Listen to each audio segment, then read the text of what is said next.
ನಮಸ್ಕಾರ ವೀಕ್ಷಕರೇ, ನಾನು ನಿಮ್ಮ ಮಂಜುನಾಥ್ ಅಡ್ವೊಕೇಟ್ ಮಾತಾಡ್ತಾ ಇರೋದು.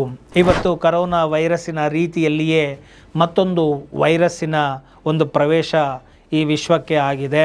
ಅದರ ಹೆಸರು ಆಂಟಾ ವೈರಸ್ ಅಂತ ಹೇಳಿ ಕರೆಯಲಾಗ್ತಿದೆ. ಈ ಆಂಟಾ ವೈರಸ್ ಕರೋನಾ ವೈರಸ್ಸಿಗಿನ್ನ ತುಂಬ ಮಹಾಮಾರಿಯಾಗಿದ್ದು ಅತ್ಯಂತ ಶೀಘ್ರವಾಗಿ ಹರಡುವಂತಹ ಅಂಟು ರೋಗವಾಗಿದೆ, ಪ್ಯಾಂಡಮಿಕ್ ಆಗಿದೆ. ಸೊ ಇದು ಬಹಳ ಎಚ್ಚರಿಕೆಯನ್ನು ವಹಿಸಬೇಕಾಗಿದೆ. ಕರೋನಾದಲ್ಲಿ 100 ಜನಕ್ಕೆ ಬಂದರೆ 3 ಜನ ಸಾಯ್ತಾ ಇದ್ದಾರೆ. ಈ ಒಂದು ಆಂಟಾ ವೈರಸ್ ಏನಾದ್ರು ಅಟ್ಯಾಕ್ ಮಾಡಿದ್ರೆ 30%, ಸರಿಸುಮಾರು 100 ಜನಕ್ಕೆ ಬಂದರೆ 30 ಜನ ಸಾವಿಗೆ ಅಪ್ತಾರೆ. ಆದ್ದರಿಂದ ಇದು ಬಹಳ ಸ್ಪೀಡಾಗಿ ಹರಡುವಂತಹ ಒಂದು ಆಂಟಾ ವೈರಸ್ ರೋಗ ಆಗಿದೆ. ಇದನ್ನು ಆ್ಯಂಡೀಸ್ ಸ್ಟೆರ್ಜೆ ವೈರಸ್ ಅಂತ ಹೇಳಿ ಕರೀತಾರೆ. ಆದ್ದರಿಂದ ಇದು ಅತ್ಯಂತ ಶೀಘ್ರಗತಿಯಲ್ಲಿ ಹರಡುವಂತಹ ಮತ್ತು ಕರೋನಾ ವೈರಸ್ಸಿಗಿನ್ನ ಬಹಳ ಅಪಾಯಕಾರಿಯಾದಂತಹ ವೈರಸ್ ಆಗಿದೆ. ಈ ವೈರಸ್ಸು ಮತ್ತು ಇದರ ಲಕ್ಷಣಗಳು ಏನು ಅನ್ನೋದನ್ನು ನೀವು ತಿಳ್ಕೊಂಡ್ಬಿಡಿ. ಮೊದಲು ಈ ಆಂಟಾ ವೈರಸ್ಸು ಯಾವುದರಿಂದ ಬರುತ್ತೆ ಅಂದರೆ ಈ ಇಲಿ ಹೆಗಣಗಳಿಂದ ಬರುತ್ತೆ. ಅದರ ಒಂದು ಮೂತ್ರ ಆಗಿರಬಹುದು, ಅದರ ಒಂದು ಲದ್ದಿ ಆಗಿರಬಹುದು, ಮತ್ತು ಅದರ ಒಂದು ಲಾವಾರಸ ಆಗಿರ್ಬೋದು, ಅದರ ಉಸಿರಾಟ, ಅದರ ಕೂದಲುಗಳು, ಇದರಿಂದ ಬರಬಹುದು. ಗಾಳಿಯಲ್ಲಿ ನೀವು ಅದನ್ನು ಸೇವಿಸಿದಾಗ ನಿಮಗೆ ಈ ಒಂದು ರೋಗ ಹರಡುವಂತಹ ಸಾಧ್ಯತೆಗಳು ಇರುತ್ತದೆ. ಆದ್ದರಿಂದ ಈ ಇಲಿಗಳನ್ನು, ಹೆಗಣಗಳನ್ನು ಕೈಯಲ್ಲಿ ಮುಟ್ಟೋದಾಗಲಿ ಇದಾಗಲಿ ಮಾಡೋಕ್ಕೆ ಹೋಗಬೇಡಿ. ಅವುಗಳು ಏನೇ ಒಂದು ಸತ್ತಿದ್ರೂ ಕೂಡ ಸೇಫ್ಟಿ ಪ್ರಿಕಾಷನ್ ತೊಗೊಂಡು ಅವುಗಳನ್ನ ಡಿಸ್ಪೋಸ್ ಮಾಡಿ, ಮತ್ತು ಅಲ್ಲೆಲ್ಲ ಯಾವುದೇ ರೀತಿ ಮೆಡಿಕಲ್ ಪ್ರಿಕಾಷನ್ಸ್ಗಳನ್ನ ತೊಗೊಂಡು ನೀವು ಅದನ್ನು ಹ್ಯಾಂಡ್ಲ್ ಮಾಡಿ. ಅದನ್ನು ಬಿಟ್ಟು ಕೈಯಲ್ಲಿ ಮುಟ್ಟೋದು ಮಾಡೋದು ಇದೆಲ್ಲ ಮಾಡೋಕ್ಕೆ ಹೋಗಬೇಡಿ. ಏನಾದರೂ ಅದು ಹರಡಿದರೆ, ಅದ್ರ ಪಿತ್ತಿಗೆಗಳಿದ್ರೆ ಅದನ್ನು ಬರಲಲ್ಲಿ ಗುಡಿಸ್ಲಿಕ್ಕೆ ಕೂಡ ಹೋಗೋಕ್ಕೆ ಹೋಗಬೇಡಿ. ಅದು ಗಾಳಿನಲ್ಲಿ ಹರಡಿ ನಿಮ್ಮ ಶ್ವಾಸಕೋಶದ ಒಳಗಡೆ ಅದೇನಾದ್ರು ಎಂಟ್ರಿ ಆಗಿಬಿಟ್ರೆ ಅದು ಡೈರೆಕ್ಟಾಗಿ ಲಂಗ್ಸ್ಗೆ ಅದು ಎಫೆಕ್ಟ್ ಆಗಿಬಿಡುತ್ತೆ. ಶ್ವಾಸಕೋಶಕ್ಕೆ ಅದು ಪ್ರವೇಶ ಮಾಡಿ ಶ್ವಾಸನಾಳಗಳನ್ನು ಅದು ಪ್ರವೇಶಿಸಿ ಕತ್ತರಿಸಿ ಮತ್ತು ಈ ಒಂದು ಕತ್ತರಿಸಿ ಪ್ಲಾಸ್ಮಾ ಸೋರುವಂತೆ ಮಾಡುತ್ತದೆ, ಪ್ಲಾಸ್ಮಾ ದ್ರವ ಸೋರುವಂತೆ ಮಾಡುತ್ತದೆ. ಇದರಿಂದ ಉಸಿರಾಟ ಆಡುವಾಗ ಗಾಳಿಯು ತುಂಬುವ ಬದಲಿಗೆ ನೀರು ತುಂಬಿ ಅದು ಮುಳುಗುವಂತೆ ಮಾಡಿ ನಿಮಗೆ ತೊಂದರೆಯನ್ನು ಮಾಡುತ್ತೆ ಮತ್ತು ಇಮಿಡಿಯೇಟಾಗಿ ನೀವು ಸಾಯುವಂತಹ ಪರಿಸ್ಥಿತಿಯನ್ನು ಉಂಟು ಮಾಡುತ್ತೆ. ಆದ್ದರಿಂದ ಇದು ಯಾವುದರಿಂದ ಬರುತ್ತೆ, ರೋಗ ಲಕ್ಷಣಗಳು ಏನು, ಹೇಗೆ ಕೆಲಸ ಮಾಡುತ್ತೆ ಅಂತ ನಾನು ನಿಮ್ಗೆ ಹೇಳಿದೆ. ರೋಗ ಲಕ್ಷಣಗಳು ಏನಪ್ಪ ಅಂತ ಹೇಳಿದ್ರೆ, ಇದರಿಂದ ನಿಮಗೆ ವೈರಲ್ ಫೀವರ್, ಜ್ವರ ಬಂದಂಗೆ ಆಗ್ಬೋದು, ಕಾಫ್ ಆಗ್ಬೋದು, ಕೆಮ್ಮು ಬರ್ಬೋದು, ಒಣಗೆಂಬಳು ಆಗ್ಬೋದು, ಮತ್ತು ಸುಸ್ತಾಗ್ಬೋದು, ಮೈಕೈ ನೋವು ಬರ್ಬೋದು. ಕೆಲವೊಂದು ಸತಿ ಇದಕ್ಕೆಲ್ಲ ಅಂದರೆ ಈಗ ಪ್ಲೇಟ್ಲೆಟ್ ಕಮ್ಮಿ ಆಗಿದೆ ಅಂತಲೇ ಹೇಳಿ ನಾವು ಮಿಸ್ಗೈಡ್ ಆಗಿಬಿಡ್ಬೋದು, ಅಥವಾ ತಗೊಳ್ಬೇಕಾದಂಥ ಪ್ರಿಕಾಷನರಿಗಳನ್ನ ತಗೊಳ್ಳದೆ ಹೋಗ್ಬೋದು. ಡೆಂಗು ಜ್ವರ ಅಂತ ಹೇಳಿ ನಾವು ಮಿಸ್ಗೈಡ್ ಆಗ್ಬೋದು. ಈ ರೀತಿಯಾಗಿ ಎಲ್ಲ ಆಗೋಗ್ಬಿಡುತ್ತೆ. ಆದ್ದರಿಂದ ಈ ರೀತಿಯಾಗಿ ಮಿಸ್ಗೈಡ್ಗಳು ಆಗದೆ ಈ ಥರದ ಲಕ್ಷಣಗಳೇನಾದ್ರು ಬಂದರೆ ಕೂಡಲೇ ವೈದ್ಯರನ್ನು ಸಂಪರ್ಕ ಮಾಡಿ ನೀವು ಮುನ್ನೆಚ್ಚರಿಕೆಗಳನ್ನ ನೀವು ತೆಗೆದುಕೊಂಡ್ರೆ ನಿಮಗೆ ಒಳ್ಳೆಯದು. ಇದನ್ನು ತಾತ್ಸಾರ ಮಾಡಲಿಕ್ಕೆ ಹೋಗಬೇಡಿ ಅನ್ನೋದನ್ನು ಹೇಳ್ತಾನೆ. ಏನಪ್ಪ, ದಿನಕ್ಕೆ ಯಾವುದ್ಯಾವುದೋ ಒಂದೊಂದು ಅವಾಗವಾಗ ಇವ್ರುಗಳಿಗೆ ಬಿಸ್ನೆಸ್ಗಳು ಬೇಕು ಅಂತಂದಾಗ ಈ ರೀತಿಯಾಗಿ ವೈರಸ್ಗಳನ್ನ ಬಿಡ್ತಾ ಇರ್ತಾರೆ. ಏನೂ ಆಗೋದಿಲ್ಲ, ಜನಗಳು ಪ್ಯಾನಿಕ್ ಆಗಬೇಡಿ ಅಂತೇಳಿ ಈ ರೀತಿ ತೀರ್ಮಾನಗಳನ್ನು ಮಾಡ್ಕೊಳ್ಳೋದಕ್ಕೆ ಹೋಗಬೇಡಿ. ಪ್ರಿಕಾಷನ್ಸ್ ತೊಗೊಂಡ್ಬಿಡೋದು ಒಳ್ಳೆಯದು. ಮತ್ತು ಇದು ಯಾವುದು ಹೊಸ ವೈರಸ್ ಅಲ್ಲ, ದಿನಕ್ಕೊಂದು ಹೊಸದಾಗಿ ರಿಲೀಸ್ ಮಾಡೋ ಸಿನಿಮಾ ಥರ ಅಲ್ಲ ಇವೆಲ್ಲ. ಇದು ಏನಪ್ಪ ಅಂತ ಹೇಳಿದ್ರೆ 2008ರಲ್ಲೇ ಇದು ಕಾಣಿಸ್ಕೊಂಡಿದೆ ತಮಿಳುನಾಡಲ್ಲಿ. ಸರಿಸುಮಾರು 28 ಕೇಸುಗಳು ದಾಖಲಾಗಿದ್ದು 2016ರಲ್ಲಿ ಮುಂಬೈಯಲ್ಲಿ ದಾಖಲಾಗಿತ್ತು. ಆದ್ದರಿಂದ ಇದರ ಒಂದು ಇರುವಿಕೆ ಮೊದಲಿಂದನೂ ಕೂಡ ಇದೆ. ಆದ್ದರಿಂದ ಇದಕ್ಕೆ ಬೇಕಾದಂಥ ಸೂಕ್ತ ಮುನ್ನೆಚ್ಚರಿಕೆಗಳನ್ನು ಇದನ್ನು ತೆಗೆದುಕೊಳ್ಳೋದು ಒಳ್ಳೆಯದು ಎಂಬುವಂತಹ ಮಾತನ್ನು ಇಲ್ಲಿ ಹೇಳಲಿಕ್ಕೆ ನಾನು ಬಯಸ್ತೇನೆ. ಇನ್ನು ಈಗ ಯಾಕೆ ಬಂತು ಈ ಆಂಟಾ ವೈರಸ್, ಈಗ ಯಾಕೆ ಬಂತು ಅಂತ ಹೇಳಿದ್ರೆ, ಎಲ್ಲಿಂದ ಬಂತು ಅಂತ ಹೇಳಿದ್ರೆ, ಇದು ಓಷನ್ ವೈಡ್ ಎಕ್ಸ್ಪೆಡಿಷನ್ಸ್ ಎಂಬುವಂತಹ ಕಂಪನಿಯ ಡಚ್ ಕಂಪನಿಯ ಪ್ರವಾಸಿ ಹಡಗಿನಲ್ಲಿ MEANDS ಅಂತ ಹೇಳಿ ಈ ಹಡಗಿನಲ್ಲಿ ಇದು ಕಾಣಿಸಿಕೊಂಡಿದೆ. ಅರ್ಜೆಂಟೈನಿಯಾದ ಓಸಿಯಾ ಎಂಬುವಂತಹ ಪ್ರದೇಶದಿಂದ ಇದು ಹೊರಟು ಇದು ಅಂತ್ಯ ಬಂದು ಹಡಗಿನ ಒಂದು ಪ್ರಯಾಣದ ಅಂತ್ಯ ಸ್ಪೇನ್ ದೇಶದ ಟೆನರಿಫ್ ಪೋರ್ಟ್ನಲ್ಲಿ ಇದು ಇರಬೇಕಾಯಿತು.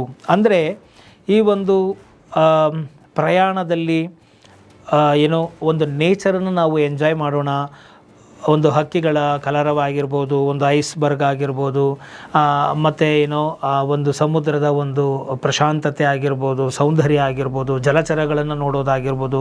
ಸೊ ಈ ರೀತಿಯಾಗಿ ಆ ಒಂದು ನೇಚರ್ಗೂ ಇದನ್ನೆಲ್ಲ ಅನುಭವಿಸಬೇಕು ಅಂತ ಹೇಳಿ ಹೋದಂತಹ ಒಂದು ಏನು ಪ್ರವಾಸಿ ಹಡಗಾಗಿದೆ, ಅಂದರೆ ಟೂರಿಸ್ಟ್ ಶಿಪ್ ಆಗಿದೆ ಅದು.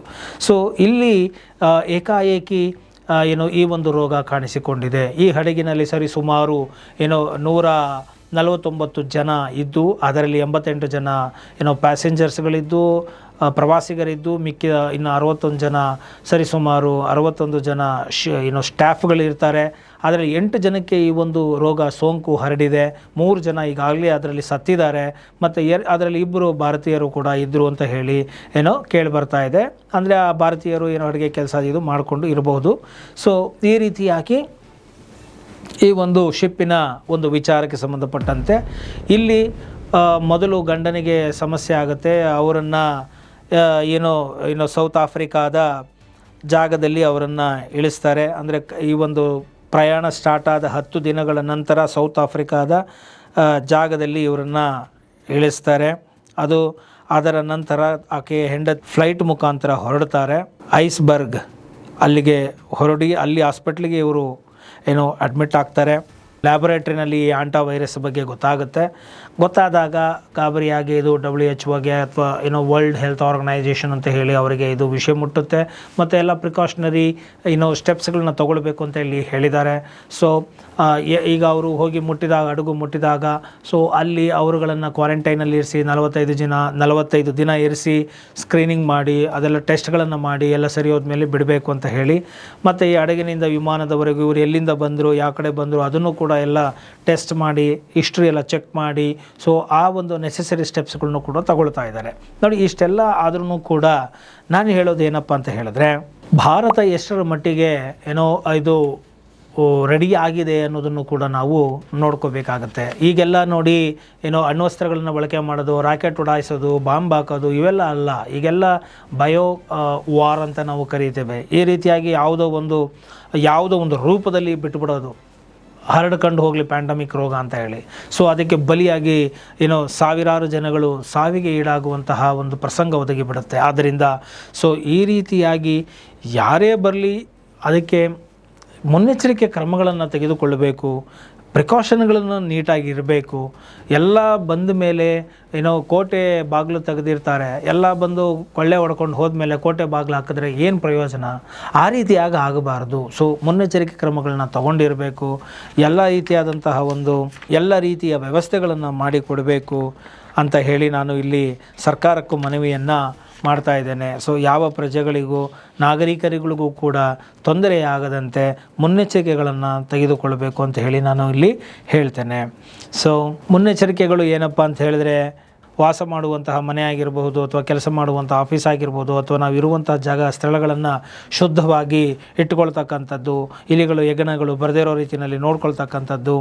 ಅದಾದ ಮೇಲೆ ಓಪನ್ ಜಾಗದಲ್ಲಿ ಹೆಗ್ಗಣಗಳು ಇಲಿಗಳು ಇತ್ತು ಅಂತಂದರೆ ಅವುಗಳನ್ನು ಬರೀ ಕೈನಲ್ಲಿ ಮುಟ್ಟದೇ ಇರೋವಂಥದ್ದು, ತುಂಬ ಜಾಗರೂಕತೆಯಿಂದ ಅದನ್ನು ಡಿಸ್ಪೋಸ್ ಮಾಡುವಂಥದ್ದನ್ನು ಮಾಡಬೇಕಾಗುತ್ತೆ. ತಗೊಳ್ಳುವಂಥ ಪ್ರಿಕಾಷನರಿ ಸ್ಟೆಪ್ಸ್ಗಳನ್ನ ತಗೊಂಡು ಇದೆಲ್ಲ. ಮತ್ತು ಅಲ್ಲಿ ಇಲ್ಲಿ ಬೇಕೋ ಫುಡ್ಗಳನ್ನು ಸುಮ್ಮನೆ ಸ್ಟೋರೇಜ್ಗಳು ಮಾಡಿ ಇಡೋದು, ಅದನ್ನು ತಿನ್ನೋದಕ್ಕೆ ಬರ್ತವೆ. ಸೊ ಅದರಿಂದ ಅಲ್ಲಿ ಇಲ್ಲಿ ಡಿಸ್ಪೋಸ್ ಮಾಡಬೇಡಿ. ಕರೆಕ್ಟಾಗಿ ಒಂದು ಸೇಫ್ಟಿ ಡಸ್ಟ್ಬಿನ್ಗೆ ಹಾಕಿ ಇದು ಮಾಡಿ. ಇವುಗಳಿಗೆ ಊಟಗಳು ಸಿಗದಿದ್ದಾಗ ಕೆಳಗಡೆ ಇನ್ನೇನೋ ಕರ್ಕೊಂಡು ಅವು ಹೊರಟೋಗ್ತವೆ, ಮನುಷ್ಯರು ಇರೋ ಕಡೆ ಇರೋದಿಲ್ಲ. ಸೊ ಅದೆಲ್ಲ ನೋಡ್ಕೋಬೇಕು. ಅಲ್ಲಲ್ಲೇ ಫುಡ್ಗಳನ್ನ ಬಿಸಾಕಿದ್ರೆ ಇಲ್ಲಿ ಹೆಗಣಗಳು ಫುಡ್ ಸಿಕ್ಕಿದ್ರೆ ಬರ್ತವೆ. ಆದ್ದರಿಂದ 2026 cruise ship outbreak specific to hanta virus, ಇದಕ್ಕೆ ಸಂಬಂಧಪಟ್ಟಂತೆ union health ministry, NCDC and IDSP have initiated monitoring and precautionary measures. So ಮುನ್ನೆಚ್ಚರಿಕೆಯ ಎಲ್ಲ ಕ್ರಮಗಳನ್ನು ತೆಗೆದುಕೊಳ್ಳಲಾಗಿದೆ NCDC ಮತ್ತು IDSPಯಿಂದ. ಮತ್ತು 2 Indian nationals were reportedly among those affected on the ship, but cases are described as isolated with no evidence of community transmission in India. ಮತ್ತು ಈ challenges remain, ಇನ್ನೂ ಏನೇನು ಮಾಡಬೇಕಾಗಿದೆ ಸರ್ಕಾರ, ಮುನ್ನೆಚ್ಚರಿಕೆ ಕ್ರಮಗಳನ್ನ ತಗೊಳ್ಬೇಕು ಅಂತ ಹೇಳಿದ್ರೆ, ಈಗ health care infrastructure is uneven, rural urban divide, doctors or nurse shortages especially in rural areas. ಇದನ್ನೆಲ್ಲ ಈಗಾಗಲೇ ಸಿದ್ಧತೆಗಳನ್ನು ಮಾಡ್ಕೊಳ್ಳೋದು ಒಳ್ಳೆಯದು. ಮತ್ತು low public health spending as 0% of GDP compared to needs, ಮತ್ತು overburdened hospitals, gaps in primary care and therapeutic capacity limitations in many facilities, high burden of others. So ಮುನ್ನೆಚ್ಚರಿಕೆ ಕ್ರಮಗಳನ್ನ ತೆಗೆದುಕೊಳ್ಳಿ ಅಂತ ಹೇಳ್ಬಿಟ್ಟು ಹೇಳ್ತೇನೆ. ಸೊ ಆದ್ದರಿಂದ ಈ ಆಂಟಾ ವೈರಸ್ಸಿನ ಬಗ್ಗೆ ಗಾಬರಿ ಪಟ್ಕೊಳ್ಳೋದು ಬೇಡ, ಗಾಬರಿ ಆತಂಕಗಳು ಬೇಡ. ಮುನ್ನೆಚ್ಚರಿಕೆ ಕ್ರಮಗಳನ್ನ ತೆಗೆದುಕೊಳ್ಳಿ. ಏನಾದರೂ ಸಿಂಪ್ಟಮ್ಸ್ ಕಂಡು ಬಂದರೆ ಇಮಿಡಿಯೇಟಾಗಿ ಡಾಕ್ಟರ್ಸ್ಗಳನ್ನ ಕನ್ಸಲ್ಟ್ ಮಾಡಿ ಅದಕ್ಕೆ ಬೇಕಾದಂಥ ಮೆಡಿಕ್ಷನ್ನ ತೊಗೊಂಡು ಪ್ರಿಕಾಷನ್ನ ಮಾಡ್ಕೊಳ್ಳಿ ಅಂತ ಹೇಳ್ತಾ, ನಿಮ್ಮ ಜೀವನ, ನಿಮ್ಮ ಆರೋಗ್ಯ ನಿಮ್ಮ ಕೈಯಲ್ಲಿ ಇರಬೇಕು ಅಂತ ಹೇಳ್ತಾ ನಾನು ಈ ಒಂದು ವಿಡಿಯೋವನ್ನು ಮುಗಿಸ್ತಾ ಇದ್ದೀನಿ. ಇಷ್ಟ ಆಗಿದೆ ಆದಲ್ಲಿ ಮರೆಯದ ಹಾಗೆ ಲೈಕ್ ಕೊಡಿ, ಇತರರಿಗೂ ಶೇರ್ ಮಾಡಿ, ಕಾಮೆಂಟ್ ಮಾಡಿ. ಜೈ ಹಿಂದ್, ಜೈ ಕರ್ನಾಟಕ ಮಾತೆ.